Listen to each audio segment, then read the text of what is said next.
గట్టిగా ఆడపిల్ల చెయ్యి పట్టుకుంటే విడిపించలేకపోతున్నా? నీకెందుకురా కామెంట్లు?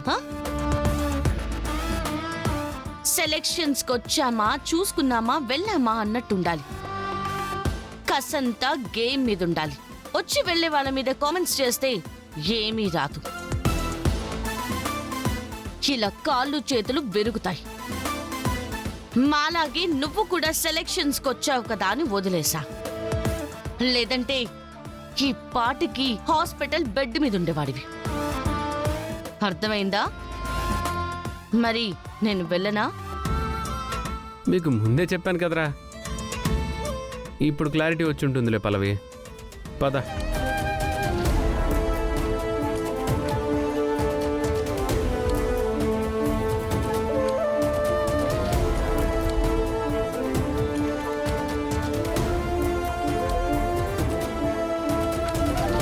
రే, దాని సంగతి తేల్చాలరా.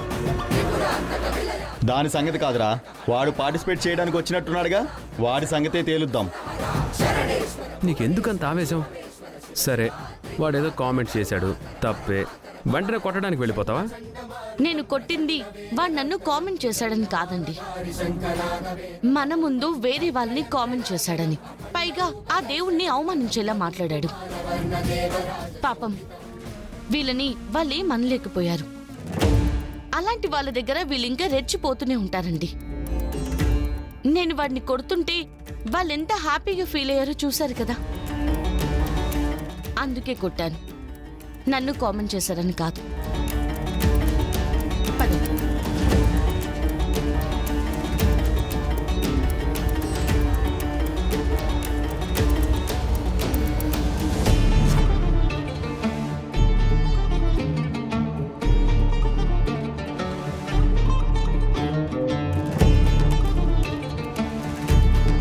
కబడ్డీ సెలక్షన్స్కి ఇంతమంది వచ్చినందుకు మాకు చాలా ఆనందంగా ఉంది. అయితే కబడ్డీ రూల్స్ ఏంటి, రూల్స్ అండ్ రెగ్యులేషన్స్ ఏంటి, కబడ్డీ ఆడే విధానం ఏంటి, కోర్ట్ ఏంటి, దాని మెజర్మెంట్స్ ఏంటి, ఈ గేమ్ మీద ఉన్న మీకు అవగాహన ఏంటి, ఎవరు చెప్తారు? నేను చెప్తాను సార్.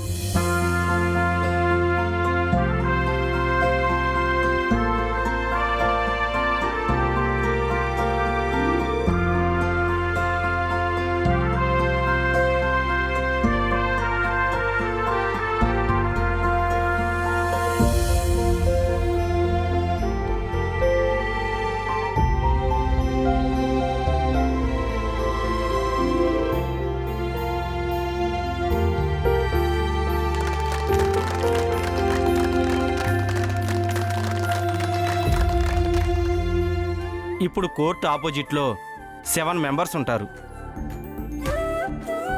1 by 1 కోతకు వెళ్తారు. ఎవరైతే ఎక్కువ పాయింట్లు తీసుకొస్తారో వాళ్ళని ఫైనల్స్కి సెలెక్ట్ చేయడం జరుగుతుంది.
కబడ్డీ కబడ్డీ కబడ్డీ కబడ్డీ కబడ్డీ కబడ్డీ.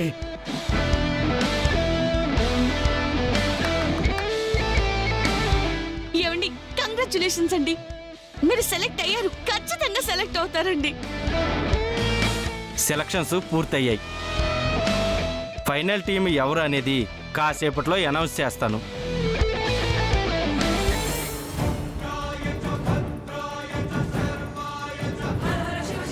ఆపదలో ఉన్న ఆడపిల్లవని బాధ్యతగా చెప్తున్నాము. తనెవరో చెప్పు, పోని మేం మాట్లాడతాం. మేమందరం కూడా నీకు తోడుగా ఉంటాం. అతనెవరో చెప్పు, అతనితో మేం మాట్లాడతాం. ఉష మొహం చూస్తుంటే తను తప్పు చేసిన దానిలాగా నాకు కనిపించడం లేదురా. ఖచ్చితంగా తను లవ్ చేసిన వాడు ఫ్రాడ్ అయి ఉంటాడు. ప్రస్తుతానికి నేనేం చెప్పలేనండి, కానీ చెప్పాల్సిన టైం వచ్చినప్పుడు ఖచ్చితంగా మీ అందరికీ చెప్తానండి. ఈ ఉషని ఎంత భయపెట్టినా అది బయటికి వెళ్ళడం లేదు. అది కాని పొరపాటున తనని ప్రేమించింది నేనే, మోసం చేసింది నేనే అని చెప్పిందంటే అన్నయ్య వాళ్ళు ఖచ్చితంగా తనని నాకిచ్చి పెళ్లి చేస్తారు. ఇప్పుడేం చేయాలి? ఛే! నానమ్మా, ఏంట్రా ఏమైంది? ఒళ్ళంతా చెమట్లేంటి? బయట ఎండలు మండిపోతున్నాయి కదమ్మా. మండిపోవడం ఏంటి నానా? సూర్యుడు బాడీలో ఉన్న వాటర్ మొత్తాన్ని స్ట్రా వేసుకొని జ్యూస్ తాగినట్టు తాగేస్తున్నాడు. అమ్మ బాబోయ్! ఉండండి, ఏదైనా కూల్గా జ్యూస్ తీసుకొని వస్తాను. ఆ, తొందరగా తేమ్మా. ఓ జగ్గు తీసుకొచ్చిన మోహన పడేయి. మ్మ్.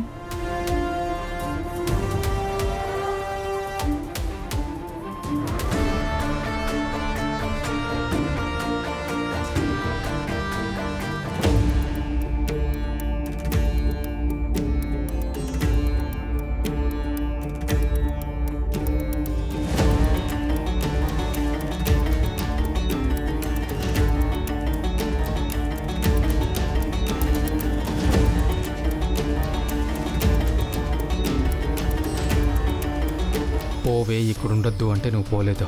నువ్వు పోతాను అన్నా మా వదిన వాళ్ళు పోనివ్వడం లేదు. ఇప్పుడు కుటుంబం మొత్తం నీకు సపోర్ట్గా ఉంటాము.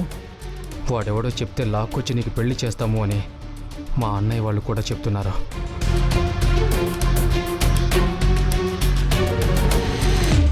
నువ్వు ఇక్కడే ఉంటే ఖచ్చితంగా నాకు ప్రమాదమే.